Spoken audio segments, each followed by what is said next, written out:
تو جو وہ کہتے ہیں وہ کہنے والے سب مشرک ہو گئے۔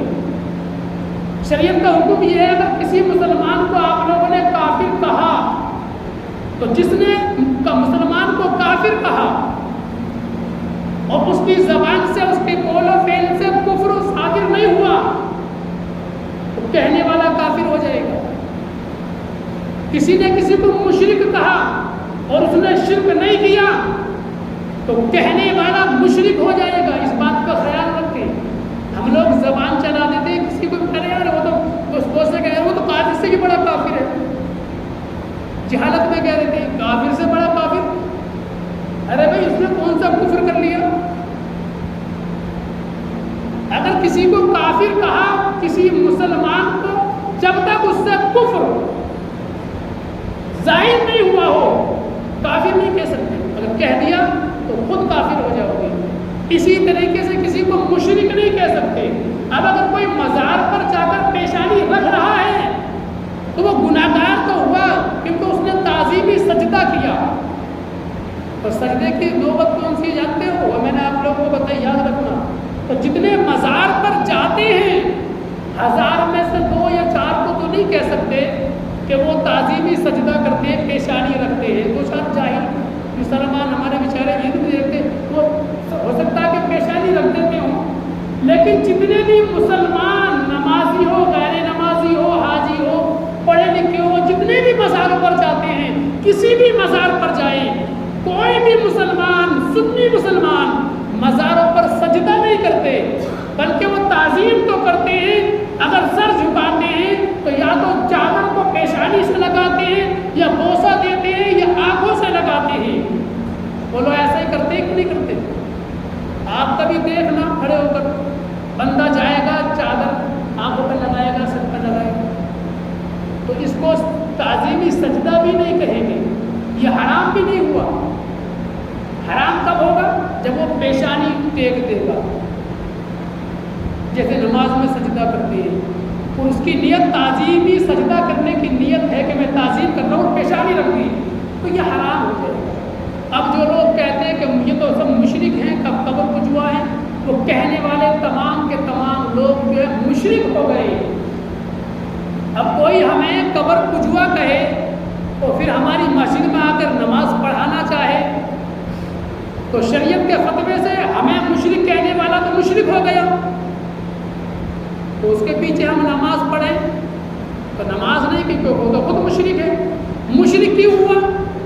کیونکہ اس نے ایک مسلمان کو مشرک کہا، اس لیے وہ خود مشرک ہو گیا۔ میری بات سمجھ میں آ؟ اگر کسی نے 1000 میں سے 2-4 مسلمانوں نے پیشانی رکھ بھی دی تو مشرک نہیں ہوا، ہاں حرام کیا کیونکہ تعظیمی سجدہ کرنا حرام ہے۔ اب جتنے بھی مسلمان جاتے ہیں، جہاں تک میں نے تجربہ کیا ہے، آپ لوگ بھی تجربہ کرنا، کوئی چادر کو چومتا ہے، کوئی آنکھوں سے لگاتا ہے، کوئی سینے سے لگاتا ہے، لیکن سجدہ نہیں کرتے۔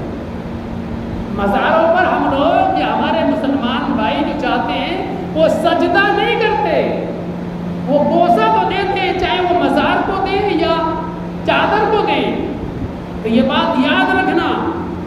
اب اگر کوئی آپ لوگوں کے سامنے کہے کہ قبر پجوا ہے تو کہنا کہ پوجنے کا مطلب کیا ہے؟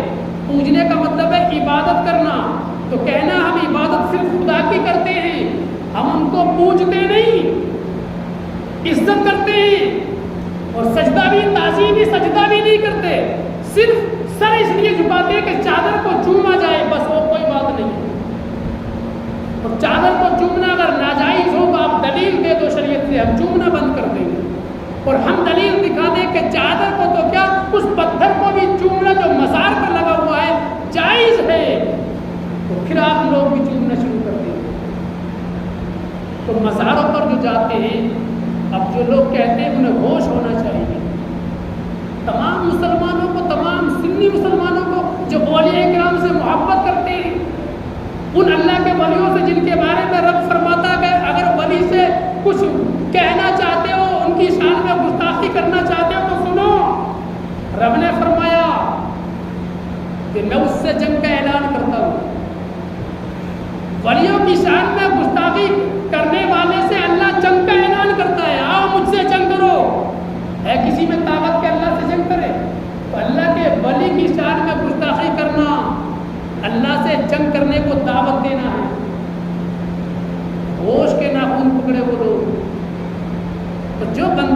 ولیوں سے محبت کر رہا ہے جس سے اللہ حکم دیتا ہے کہ محبت کرو، جن کی شان اللہ بیان کر رہا ہے، اور یہ گھٹا رہے ہیں، یہ لوگوں کو روک رہے ہیں، اور اللہ ولیوں کے پاس اپنے بندوں کو، نبیوں کو بھیج رہا ہے، خدا بھیج رہا ہے، اللہ بھیج رہا ہے، اور آج کا ایک کٹملہ روک رہا ہے، بلکہ مشرک کہہ رہا ہے، فتاوے لگا رہا ہے،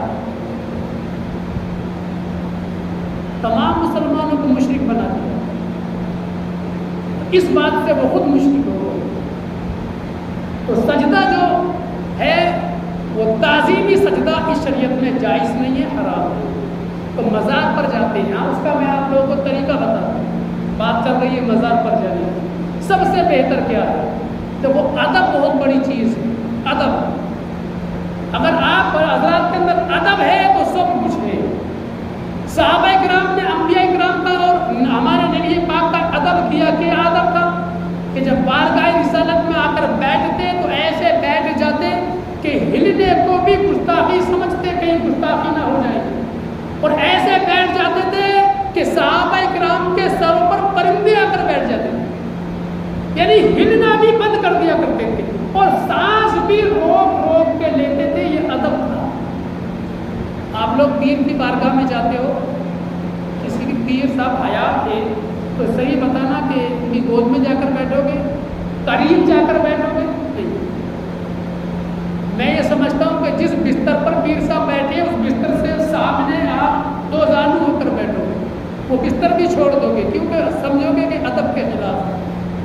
تو اعلیٰ حضرت فرماتے ہیں کہ جب ولی کی مزار پر جاؤ تو 4 قدم پیچھے کھڑے ہو، سر جھکا کر، اس لیے کہ بادشاہ کی بارگاہ میں جب غلام آتا ہے، اپنے آقا کی بارگاہ میں جب غلام آتا ہے تو وہ سر جھکا کر دور کھڑا ہو جاتا ہے، تو پھر ادب کے ساتھ جو عریضہ ہوتا ہے اس کو پیش کرتا ہے۔ اور فرمایا گیا کہ اعلیٰ حضرت جب اجمیر شریف آئے، اجمیر شریف تو مین جو دروازہ ہے اس وقت جو حد تھی اس سے بھی 40 قدم قریب دور کھڑے ہو گئے، سر جھکا کر۔ ساتھ والوں نے کہا سرکار چلیں حضرت کی بارگاہ میں، کہا بس، کہا سرکار آگے نہیں چلو گے؟ کہا غلام ہے، آقا کی بارگاہ میں غلام آیا ہے تو سر جھکا کر کھڑا ہے، اجازت ملے گی تو آگے جاؤں گا، اجازت ملے گی تو آگے جاؤں گا، غلام ہوں۔ یہ انداز دیکھیے۔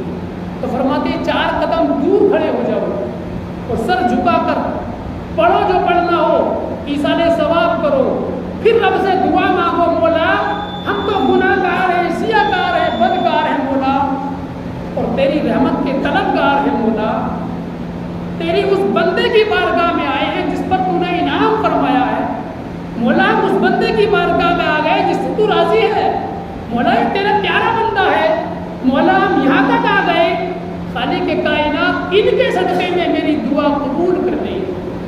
تو رب تبارک و تعالی ہماری دعائیں قبول فرمائے۔ یہ ادب ہے۔ اب اگر